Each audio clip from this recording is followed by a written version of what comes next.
Kamari Lassiter, second-round pick to the Texans, who played at Georgia and is a guy who plays with his hair on fire, embodies the swarm mentality, all of that good stuff. Let's get to know him a little bit. We'll watch a little film, listen to some press conferences, and Nick talk about him. And I want to show you at the end of this a few of the things that he needs to work on. But this is a very smart football player who plays with a lot of passion, a lot of fire, not afraid to get physical, can play press, can play man. Probably maybe is at his best when he's off ball, which is fine in this defense. The biggest thing that jumps out is that when he is covering man, like he gets in the hip pocket of the receiver and then has a really good awareness of when to turn for the ball, like reading the eyes of the receiver. You try to throw a back shoulder to him. He's like, try another back shoulder to him. He has doesn't actually come away with the ball a lot. Like he catches with the back of his hands on the back shoulder fade. But then this too, like swarm mentality will come up. And this is what I worry about him. This concussion protocol celebration that he has. I saw this about 19 times after big plays. But a very excitable, like D'Amico Ryans type of guy. This is him talking about on this call right after the draft about how excited he is to come to Houston. Man, I've been saying for a long time, I was like, man, I really want to go to Houston. And I was just, saying it, very slightly, not knowing that, it was going to come true. And I got the call earlier. And yeah, so, and then this is him talking about D'Amico Ryans. Yes, sir. But playing for Coach Ryans, I feel like it'll be great. I was best player on Coach Martin. He's a very heavily defensive-minded guy, so I feel like, it's going to be a pretty good transition. But I'm excited, get in there and learn up under Coach Ryans. And now he's looking down at his lock. I think Sarge asked about his lock, and we'll get into that in a little bit. He explains exactly what that gigantic master lock around his neck is. I don't think it's master lock, but it's a big old lock. The big thing that stuck out to me is the guys who have talked about D'Amico before they've even met D'Amico. Now, like obviously Lassiter has met D'Amico, but just the appeal that D'Amico has, I think, in A, word of mouth from other players, but B, I think when they watch football and they see D'Amico on the sidelines, or certainly like when they were watching that playoff game, if they watch them mic'd up, a few of you had pointed this out a while back, that mic'd up where D'Amico explains to Christian Harris exactly how he was going to get a pick six and like how to stem his alignment and dupe Joe Flacco, and then Christian Harris in the next series goes out and gets a pick six. Like that's the kind of stuff that players see. And like Tony Dungy had always said, and Dick Duran used to tell me this too. Like ultimately what players want is information. You can deliver it to them by screaming at them. You can deliver it to them by talking gently to them. But like ultimately, if they want you to make them better. And like, I think people look at D'Amico as a guy that like, okay, this guy, they like, A, yeah, he seems like an awesome guy, but B, he's going to make me better. And especially for linebackers and defensive backs, I think some of the stuff we saw towards the end of last season, the Texans started to get a little bit more complex in disguising coverages, rotating coverage after the snap. That's what helped so much in that Browns game was that A, they did it and did it effectively, but B, there really wasn't a lot of film on it either. So they duped Flacco into a lot of old Flacco things by, I think, giving him a false sense of confidence in what he was seeing. Because earlier in the season, the Texans, like a lot of quarterbacks could diagnose what the Texans defense was doing at the snap because they were making so many mental errors that D'Amico had to keep things somewhat vanilla. Things finally started to click in some ways there towards the end of the year. It helped that Derek Stingley was able to track Amari Cooper all over the field too. Next question. This is Caserio in his initial statement on Lassiter himself.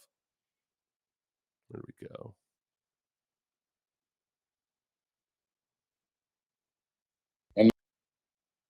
Lassiter's position flex. He's played in the perimeter of the formation. He's played inside the formation. I'd say he plays with a linebacker type mentality. I mean, he's a corner, but he tackles. He's tough. He's physical. I'm sure there'll be a question about his speed and how fast he ran, but he's not slow. We're drafting football players. We're not drafting track teams. When you watch him play in the SEC, you don't walk away and have that concern. Yes, but this is, by the way, I cut all of Caserio's down answers in this press conference down to 30 seconds or less. It took me 2 hours. When Caserio is with D'Amico, it's different. It's like, oh, okay, you're in a room with somebody and you only talk for so long.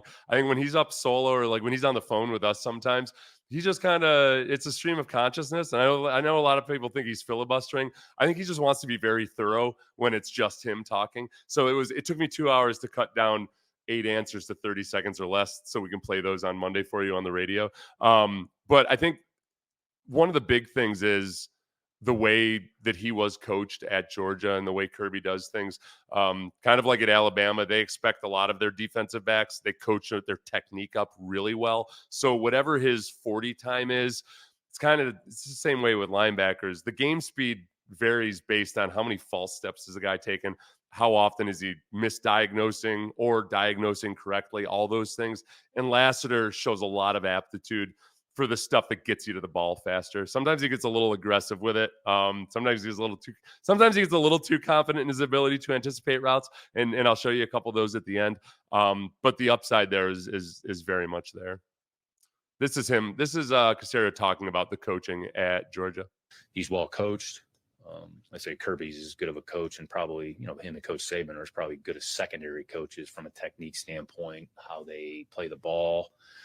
He played a lot on the line of scrimmage. You play a lot of press. We have a little bit more flexibility in our coverages. So maybe some of the things that we are going to ask him to do are conducive to his skill set.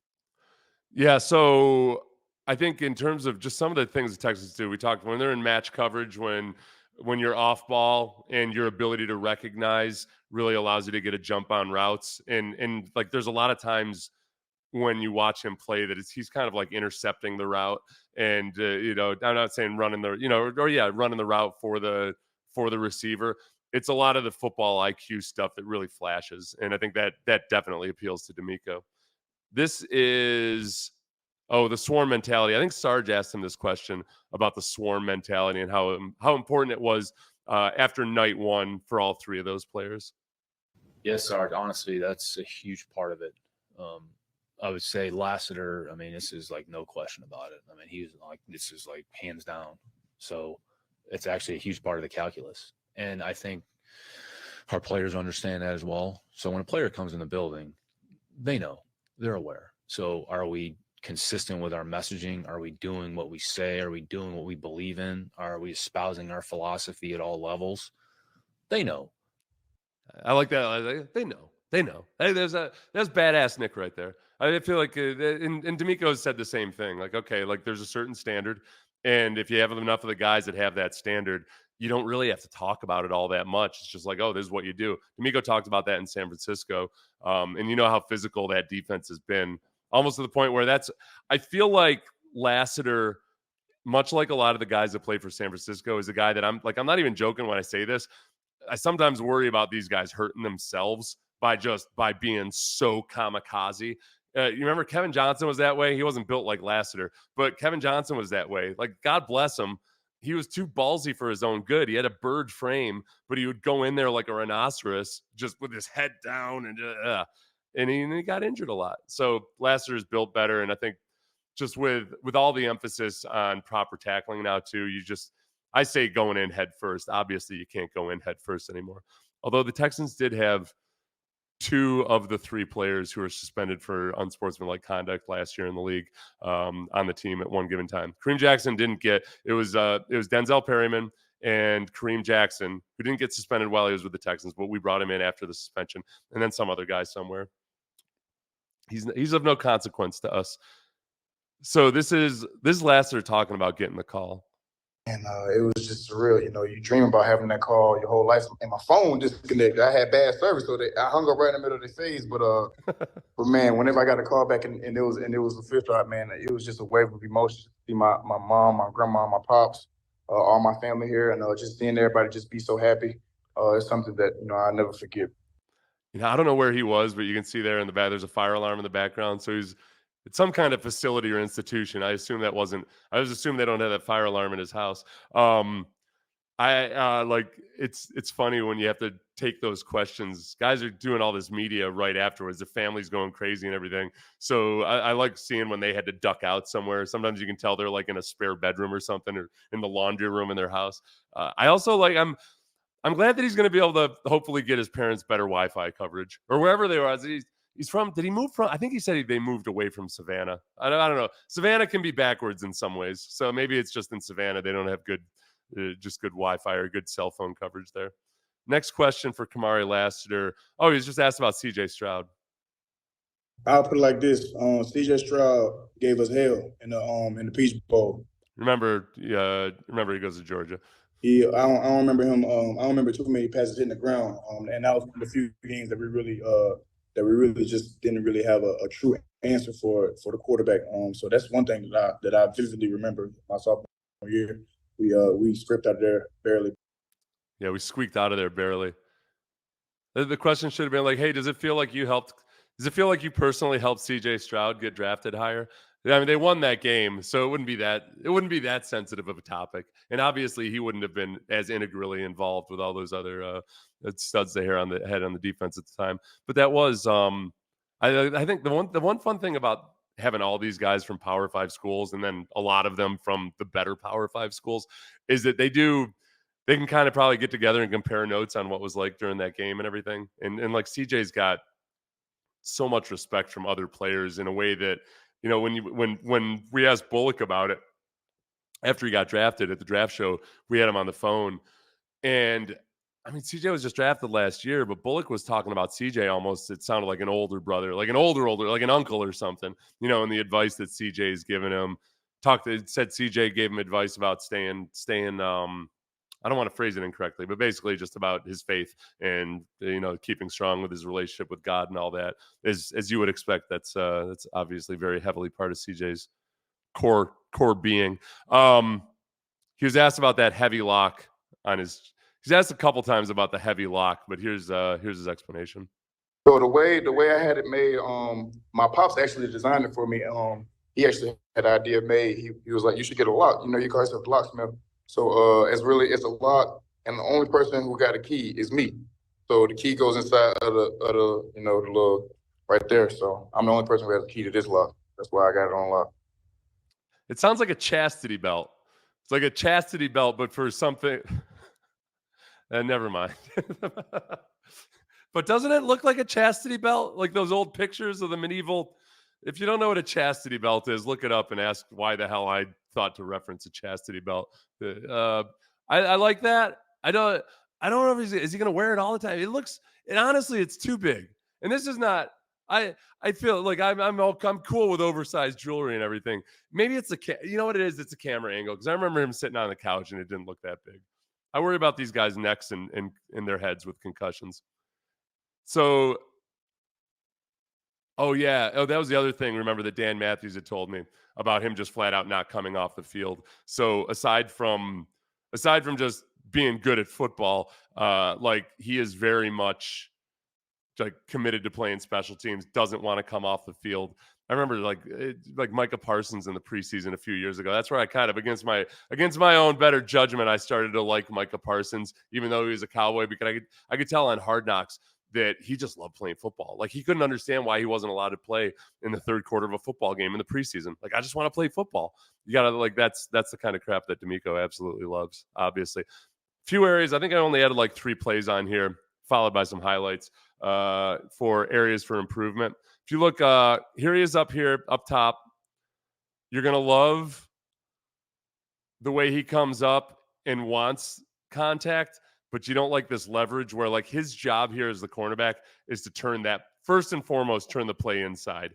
Ideally, turn it inside and make the play as well. But you see all those guys in orange helmets that are running, that if he just turns it back, the play's dead in the water. Like sometimes he's so kamikaze that he ends up missing. Anticipating, I think this one was a little bit of got a little cocky about where this route was going, right? And every now and then you catch him doing that. Not like it's a plague on his game or anything. Press coverage at times, again, sometimes his aggressiveness gets the better of him. And here he is up top. I think we're back to highlights now. I gave you three little areas for improvement. 4 little areas of improvement. This is the other thing. He gets handsy. Like as you expect, and you can get away with it in college more. But he does have a tendency to reach out and grab instead of relying on his feet to recover. But none of it is anything that I would be overly worried about. When it comes to the football IQ side of things, if I remember correctly, he was at the line on this one and then backed off, almost baiting the rocket screen, and then good anticipation there. Like that's understanding situation tendencies. He'd seen that on film before, and he's like just inviting the quarterback. Yes, please, come and play. And just a little bit of the old break it up the ball. I think we get a little ultra violence here. There we go, ultra violence. That's not his most ultra violent play, but he's not afraid of ultra violence. So very excited about Kamari Lassiter. And I'll be honest, he wasn't a guy I spent a whole bunch of time watching or learning about before Friday night. But you very much get the sense after you see him, listen to him a little bit, hear what his coaches say about him, that the guy's the real deal. One of the scouts on Lance Zierlein's write-up for him, he said the ball production is pretty so-so, but I think some of that was just how Georgia handled their coverage. He's tough, played hard, and yeah, that's very much the case. The ball production is something that people will bring up. His 40 time people bring up. I don't know, like watching on film, I don't think the speed's one bit of an issue. I think especially, like his game speed and his comfort. Sometimes when he's playing trail coverage or covering on a 9 route, he can get right in the hip pocket and be able to play the back shoulder, but also be able to play a go route. And like that part of it, I don't worry about at all. So I'm excited about him. He can't catch for yeah, but when people line up against him, none of them catch anything either. Must be contagious. Yeah, he's it's one of those little things that like sometimes guys play defensive back for a reason, and you live with it. That's he plays defensive back for a reason, and I don't need him to be. Well, let Derek Stingley's ball skills. My God,